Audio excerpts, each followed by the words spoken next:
Assalamualaikum warahmatullahi wabarakatuh. Teman-teman, jumpa kembali dengan Enjoy Channel, channel yang membahas berita teraktual, terhangat, dan sedang menjadi perbincangan publik.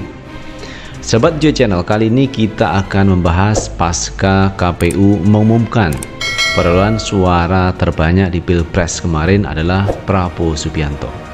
Nah, apa yang disampaikan KPU itu tidak serta-merta diamini oleh kedua pasang calon presiden lainnya, baik Anies Baswedan maupun Ganjar Pranowo. Bahkan keduanya akan melakukan gugatan ke Mahkamah Konstitusi. Mereka punya data, mereka punya bukti, mengapa harus melakukan gugatan. Nah, inilah teman babak baru terkait Pilpres 2024. Dan kemarin Pak Surya Paloh mengucapkan selamat kepada Prabowo Subianto. Dan gayung pun bersambut Prabowo berkunjung ke Tower Nasdem menemui Pak Surya Paloh. Namun demikian, ini ada pernyataan yang cukup menarik yang disampaikan oleh E.F. Syafrul Fatah bahwa Pak Surya Paloh tetap satu barisan dengan Pak Anies Baswedan. Nah teman, untuk lebih jelasnya kita tonton video yang satu ini.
Apa yang disampaikan oleh E.F. Syafrul Fatah ini menambah keyakinan bahwa masih solid teman, masih solid dari partai-partai pendukung Pak Anies Baswedan untuk melakukan perubahan sampai di Mahkamah Konstitusi. Walaupun mungkin teman nanti di MK akan kalah, tetapi paling tidak perjuangan itu harus sampai titik akhir.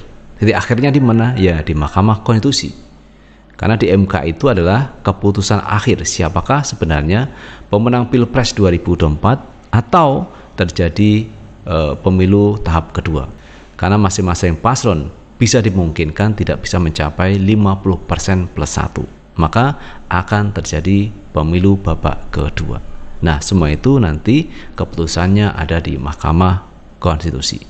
Dan yang menarik teman, apa yang disampaikan oleh E.F. Syafrul Fatah adalah mengenai kecurangan, kebobrokan. Jadi kalau yang selama ini di pemilu kampanye itu terus mengkritisi kebijakan yang diambil oleh pemerintah sekarang, mestinya harus tetap konsisten. Jangan berubah-ubah. Kalau awalnya dulu mengkritisi habis kepada Pak Jokowi, lah ketika dikasih kursi menteri, kemudian berbalik arah mendukung Pak Jokowi 100%. Bahkan disodori hak angket pun dia tidak mau hak angket, pokoknya mendukung pemerintahan Pak Jokowi karena jabatan menteri. Padahal sebelumnya luar biasa kritikan yang tajam diarahkan kepada Pak Jokowi. Ketika dikasih kursi menteri, dia berbalik arah 180 derajat mendukung Pak Jokowi.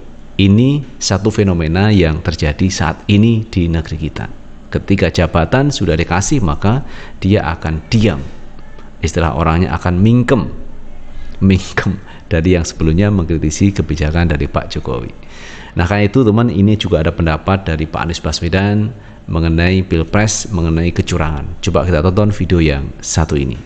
Seakan ini adalah sikap penyangkalan dan tidak menerima kekalahan. Izinkan kami tegaskan di sini, kami tidak ingin membiarkan penyimpangan atas demokrasi itu berlalu tak ditantang. Kami tidak ingin penyimpangan itu berlalu tanpa catatan. Kami tidak ingin ini menjadi presiden yang buruk bagi generasi-generasi yang akan datang. Biarlah cukup berhenti sampai di sini. Jangan ada pembiaran. Bila penyimpangan, pelanggaran dibiarkan, dia menjadi kebiasaan. Bila kebiasaan dibiarkan, dia menjadi budaya. Kita tidak ingin budaya demokrasi kita penuh dengan ketidaknormalan. Kita ingin mengembalikan demokrasi kita menjadi demokrasi yang penuh dengan kewarasan, demokrasi yang mengedepankan adab. Ini yang harus kita kerjakan. Karena itulah kenapa kita memilih jalur ini. Karena kita ingin agar pengalaman ini nantinya tidak menular. Tidak menular kemana? Ke pemilihan-pemilihan berikutnya. Baik Pilpres, nanti akan ada ratusan pilkada, akan ada pileg tingkat 1, tingkat 2, yang tidak boleh mengalami yang pernah kita saksikan sama-sama.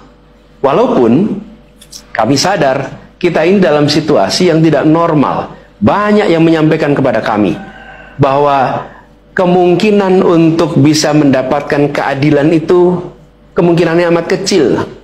Berbagai pihak mengatakan ini lembaga-lembaga negara yang terkait penyelenggaraan pemilu, terkait penyelenggaraan sengketa telah terkooptasi oleh oknum-oknum yang sudah terbukti melanggar etik.